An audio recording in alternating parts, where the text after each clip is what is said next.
this study, we treated children with Dravet syndrome, which is a very serious genetic form of epilepsy that unfortunately has a very high seizure burden and a very high mortality from epilepsy. That these children who had not responded to often 5 or 10 other treatments were given cannabidiol or a placebo in addition to their existing medications. Cannabidiol is the major non-psychoactive ingredient in cannabis, also known as marijuana. So cannabidiol does not produce any high or psychoactive properties and therefore has less potential side effects, especially for use in children, than a psychoactive compound such as THC.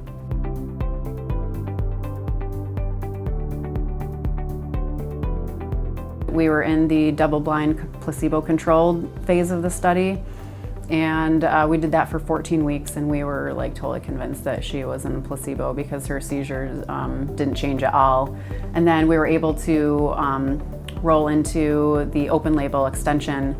And the second day that we were in open label and we knew that she was getting the actual drug, she went seizure-free, completely seizure-free for 2 months, which has never happened. The main findings of the study were that there was a very statistically significant reduction in the convulsive seizure frequency in patients who were randomized to cannabidiol when compared to patients who were randomized to placebo.